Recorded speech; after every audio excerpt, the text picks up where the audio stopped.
muito bom dia a todos vocês, pessoal. Então, observando dessa forma aqui o SP500, eu acho que sim, a gente pode ter algum tipo de pullback no dia de hoje, mas a gente tem que ficar atento, porque se proporcionar uma correção maior, isso vai estressar os mercados em geral, tá? O Bitcoin, por sinal, ele acaba sendo um reflexo da maior parte dessas movimentações, tá? Porque os mercados, eles estão, de certa forma, tá, correlacionados, né? Não tem como... Opa, desculpa, tem um verde aqui, de repente, na minha tela. Deixa eu só ver aqui. Agora sim. Os mercados, eles não vão ficar totalmente descorrelacionados, né? Então, observando o Bitcoin como um ativo que também é um ativo com risco um pouco maior, mas também proporciona um retorno maior, a gente tem que observar ele, na minha opinião, da seguinte forma. Estamos em um suporte majoritário da tendência. Caso a gente venha a ser rompido, tá? Caso a gente venha a romper essa região aqui de suporte majoritário, indiscutivelmente, para mim, o alvo é o fundo anterior, tá, pessoal? Então, o que acontece? O que eu quero expor para os amigos? Eu vejo compras nessa faixa etária de preços, mas minhas próximas compras estão fechadas até essa faixa de fundo, tá? Por que isso, pessoal? Porque esse fundo aqui é um fundo também majoritário. Então, se a gente perder essa faixa aqui de suporte, a gente tem um vazio gráfico aqui. Eu acho muito difícil a gente parar no meio do caminho aqui, tá? Muito difícil. Eu acho pouco provável perder fundo também, tá? Isso é um ponto relevante a gente explicar.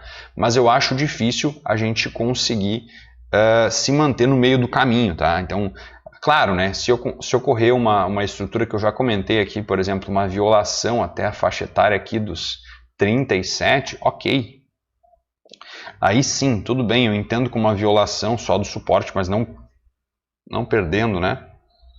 Mas dificilmente se a gente perder esses 37, a gente para antes dos 30, tá? Porque são 7 mil dólares aqui basicamente em gap de alta. Então são 17% no vazio. Essa estrutura toda aqui, na minha opinião, é um vazio gráfico, tá?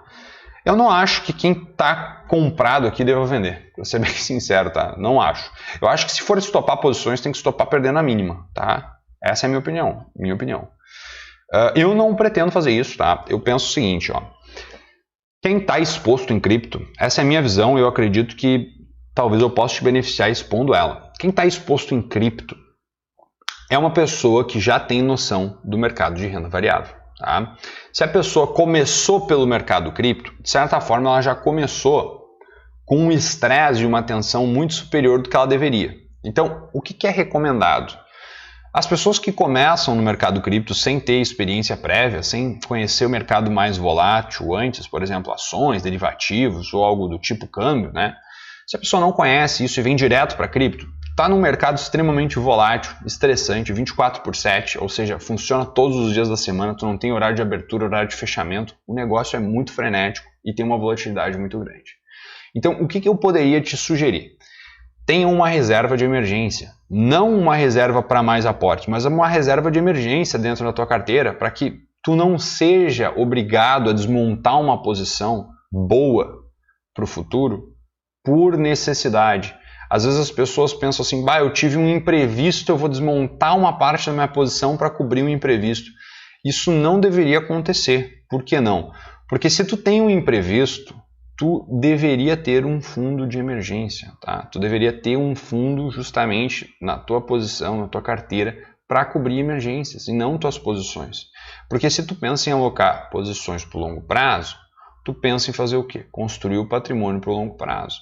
Se tu, a cada imprevisto que tiver, ter que recorrer a desmontar uma parte da tua posição, tu está em desvantagem, porque tu está indo contra a tua estratégia. Tu está indo contra o teu longo prazo, tu está jogando contra ti mesmo. Então não seria o mais adequado. Então uma sugestão é, se tu está exposto no mercado cripto, considera ter um fundo de reserva para que tu não seja pego pelo imprevisto e aí tu observe uma correção grande, como é o que está acontecendo no Bitcoin, saiu de 69 mil, está em 42.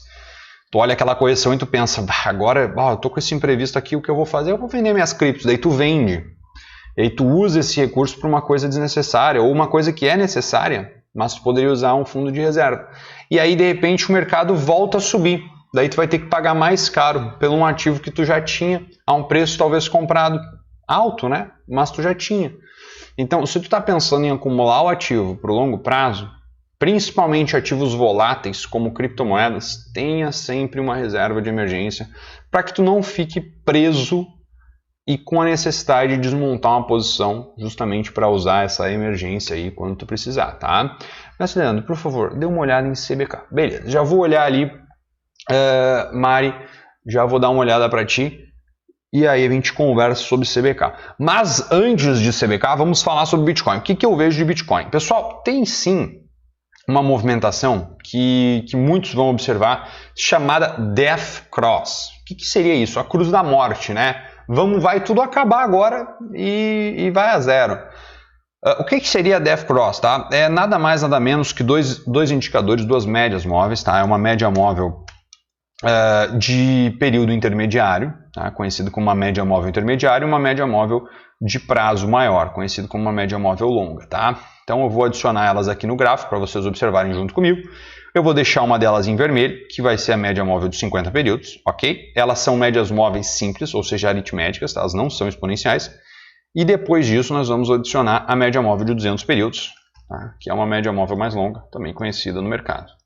E o que acontece? Uma vez que uma média móvel intermediária cruza a média móvel de 200 períodos, a gente tem a famosa cruz da morte, tá? Esse cruzamento, né, a intersecção dos dois pontos aqui, ela constrói normalmente uma correção a partir desse cruzamento. Tá? Então, ó, aqui.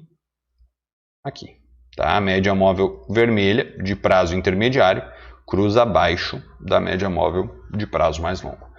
Quando a gente faz esse tipo de movimento, normalmente a gente já veio de uma correção longa. Tá? Então, ó, observem anteriormente aqui o que aconteceu. Tá? Aqui cruzou, né? Mas observem que a correção pode já ter acabado. Por quê? Porque são médias mais longas, tá? Então fiquem atentos a isso. Observem que não aqui, por exemplo, aqui cruzou e depois desenvolveu uma correção muito longa. Sim, desenvolveu. Mas observem que são 50 períodos. Quando tu olha 50 dias, muitas coisas aconteceram. Então, por exemplo, desde essa correção aqui até agora que a média móvel foi cruzar. Pode representar uma correção muito mais longa? Pode. Mas a média sempre costuma trazer uma informação atrasada, tá? Por isso ela é uma média de 50 períodos, ela reflete o preço médio dos últimos 50 dias. Então, para quem gosta desse tipo de média, tá?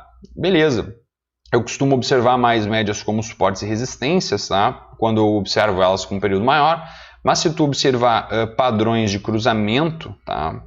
Eu ficaria atento. Quando eu falo em cruzamento, é diferente do que eu gosto de fazer com média móvel de 200 períodos. Como, por exemplo, eu gosto de operar o pullback ou a estrutura de suporte da média móvel. Então, por exemplo, ó, rompeu aqui a média móvel de 21, cruzou para cima, fez um pullback, eu vejo compras nessa região. Ou, por exemplo, aqui, ó, aqui me armadilhou, né? Aqui eu caí numa armadilha. Ó. Por quê?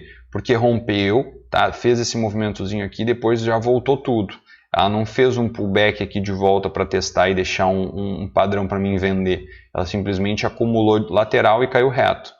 Tá? Então, aqui dificultou um pouco a minha leitura. Tá? Particularmente, tem muitas pessoas que observam essa estrutura dessa forma também. Ó.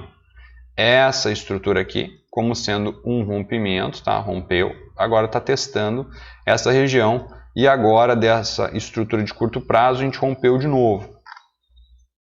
Não vejo muito dessa forma, tá? Eu tenho uma operação aberta, publicada inclusive no TradingView. É um swing trade que está muito perto de um stop. É uma posição que eu entrei com caixas operacionais relevantes da minha posição de swing trade. Ainda não estopou, estou com stop em 41 mil dólares. Na verdade, eu vou até abrir para vocês a posição, para vocês observarem junto comigo. Vou mostrar para vocês aqui ao vivo. Em vivo. Aqui, ó. Swing trade, comprei pelo um pivô de reversão do gráfico de 12 horas. Essa aqui é a minha posição, eu expliquei ela toda. E ela está aqui, ó. Beirando o abismo. Flertando com o meu stop. Tá ali, ó. Meu stop está aqui. Minha primeira compra foi aqui. Minha segunda compra foi limitada aqui. Meus alvos são esses, tá? Mas tá difícil. Bem difícil. Bem difícil. Feio. Bem feio. Ficou feio mesmo a posição, tá? Sinceramente, eu acreditava que não ia perder essa região aqui de fundo anterior. Eu acreditava que ia respeitar essa barra. De certa forma, violou, mas estão comprando baixo, tá? Então, Tô esperando, mas o stop é iminente. É tipo naufrágio, sabe? Não tem o que fazer. Chegou ali, depois que começou a tocar o violino no Titanic, não tem muito o que fazer, né?